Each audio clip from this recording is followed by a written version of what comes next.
नमस्कार। कभी सोचा है जब कोई क्लाउड एप्लीकेशन अचानक बंद हो जाता है तो पता कैसे चलता है कि गड़बड़ कहाँ हुई? क्लाउड लॉगिंग सिर्फ एक टूल नहीं है, ये तो एक इंजीनियर की असली जासूसी किट है। एक ऐसी किट जो हमें बताती है कि सिस्टम के पर्दे के पीछे असल में चल क्या रहा है। तो चलिए आज इस किट को खोलते हैं और देखते हैं इसके अंदर क्या क्या है। चलिए इसको समझने के लिए एक असली दुनिया की सिचुएशन में चलते हैं।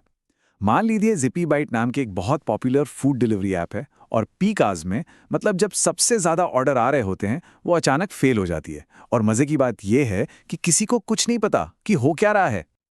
और फिर फोन बजने लगते हैं, कस्टमर्स की शिकायतें आनी शुरू हो जाती हैं।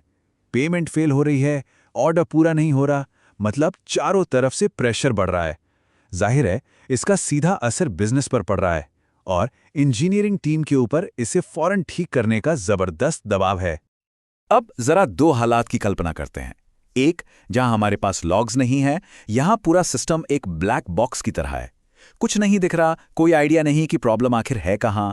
और दूसरा, जहां हमारे पास क्लाउड लॉगिंग है, यहां हमें पूरी क्लैरिटी और कंट्रोल मिलता है, जैसे हम सिस्टम के अंदर झांक कर देख सकते हैं।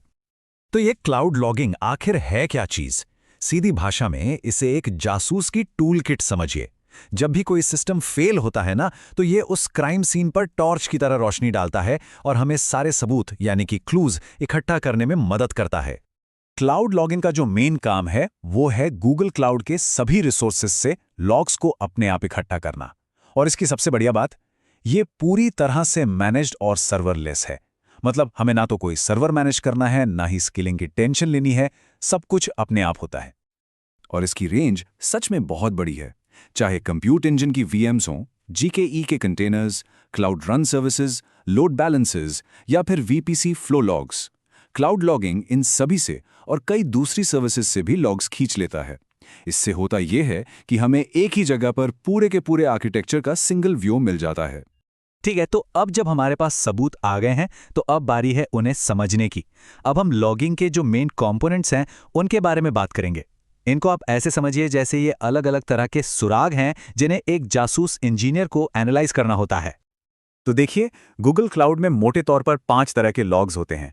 एप्लीकेशन लॉग्स जो हमारे कोड से आते हैं, सिस्टम लॉग्स जो ऑपरेटिंग सिस्टम और सर्विसेज से जनरेट होते हैं, वीपीसी फ्लो लॉग्स जो नेटवर्क ट्रैफिक का हिसाब रखते हैं, load balancer logs incoming request को ट्रैक करते हैं, और हाँ, सबसे जरूरी ऑडिट लॉग्स, ये बताते हैं कि किसने क्या और कब किया। अच्छा, अब जरा ऑडिट लॉग्स पर खास ध्यान देते हैं। ये समझ लीजिए कि सिक्योरिटी इन्वेस्टिगेशन की जान है। सोचिए, किसी ने प्रोडक्शन डेटाबेस डिलीट कर दिया। अब क्या सवाल उठता है, किसने किया? ऑडिट लॉग्स ही वो चीज हैं जो हमें बिल्कुल सटीक जवाब देते हैं, किसने, कब और कहां से ये काम किया। User name, time stamp, IP address, सब कुछ। लेकिन यहां एक बहुत बड़ा सवाल खड़ा होता है। जब लाखों करोड़ों लॉग एंट्रीज हों, तो एक इंजीनियर उनमें से काम का सुराग ढूंढेगा कैसे? और यहीं पर हमारा अगला टूल यानी लॉग एक्सप्लोरर हीरो की तरह एंट्री लेता है। लॉग एक्सप्लोरर को आप जासूस का मैग्नीफाइंग ग्लास कह सकते हैं। इसमें सिवेरिटी लेवल्स, टाइम फिल्टर्स और रिसोर्स फिल्टर्स जैसे बहुत ही पावरफुल फीचर्स होते हैं। ये सारे फीचर्स हमें फालतू की भीड़ यानी नॉइज को हटाने में मदद करते हैं, ताकि हम सीधे मुद्दे की बात तक पहुंच सकें। तो चलिए वापस ज़िपी बाइट्स वाली प्रॉब्लम पर चलते हैं। अब हम असल में देखेंगे कि इन टूल्स का इस्तेमाल करके इस असली दुनिया की प्रॉब्लम को स्टेप बाय स्टेप कैसे सॉल्व किया जा सकता है। केस को क्रैक करते हैं। एक स्मार्ट इंजीनियर हमेशा एक लॉजिकल प्रोसेस फॉलो करता है। सबसे पहले वो लॉग एक्सप्लोरर खोलेगा, फिर रिसोर्स के हिसाब से फिल्टर लगाएगा, उसके बाद सिवेरिटी के हिसाब से और आखिर में खास कीवर्ड से सर्च करेगा। ये एक बहुत ही सिस्टमैटिक तरीका है जांच करने का। पहला स्टेप, हम इस फिल्टर का इस्तेमाल करके सिर्फ और सिर्फ उस माइक्रो सर्विस के लॉग्स को अलग कर लेते हैं जो पेमेंट्स को हैंडल करती है। ऐसा करते ही बाकी सारी सर्विसेज का शोर एकदम बंद हो जाता है और हमारा फोकस बिल्कुल सही जगह पर आ जाता है। अब हम एक और फिल्टर जोड़ते हैं, सिवियरिटी ग्रेटर देन ईआरआर। ये स्टेप हमें सिर्फ उन क्रिटिकल इवेंट्स पर फोकस करने देता है जो असल में प्रॉब्लम की जड़ हो सकते हैं। इससे हजारों इन्फो या डीबग लेवल के लॉग्स जो उस वक्त हमारे काम के नहीं हैं, वो हट जाते हैं। और ये रहा वो आहा वाला मोमेंट। फिल्टर लगाने के बाद हमें लॉग्स में ये एकदम साफ साफ एरर मैसेज मिलता है, stripe API error, invalid API की। यही है वो स्मोकिंग गन जिससे पूरा केस सॉल्व हो गया। प्रॉब्लम एक गलत एपीआई की वजह से आ रही थी। Case closed. तो केस तो सॉल्व हो गया, लेकिन इस पूरी जांच से जो सबक मिला उसे याद रखना भी उतना ही जरूरी है। तो अब कुछ ऐसे जरूरी नियमों पर नजर डालते हैं जो हर इंजीनियर के लिए एक फील्ड मैनुअल की तरह काम करते हैं।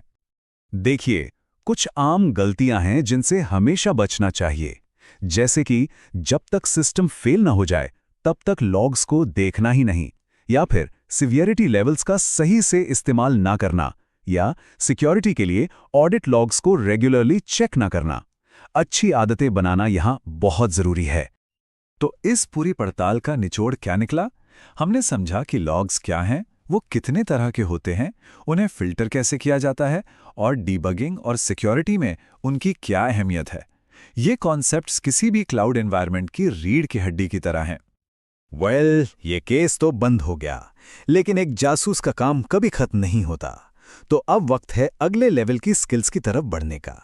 इसे अपना अगला असाइनमेंट समझिए, एडवांस सर्वेलेंस टेक्निक्स। अगली बार हम बात करेंगे लॉग बेस्ड मैट्रिक्स, अलर्ट्स और लॉग सिंक्स के बारे में। इसका मतलब ये है कि हम सिर्फ प्रॉब्लम होने के बाद जांच करने से आगे बढ़ेंगे और सीखेंगे कि प्रॉब्लम होने से पहले ही उस पर नज़र कैसे रखी जाए, यानी रिएक्टिव इन्वेस्टिगेशन से प्रोएक्टिव मॉनिटरिंग की दुनिया में कदम रखेंगे। और आखिर में बस एक बात हमेशा याद रखने वाली है, अगर क्लाउड रिलायबिलिटी में मास्टर बनना है तो उसका रास्ता लॉग्स में मास्टरी से होकर ही जाता है। यकीन मानिए, ये एक ऐसी स्किल है जो एक अच्छे इंजीनियर और एक बेहतरीन इंजीनियर के बीच का फर्क तय करती है।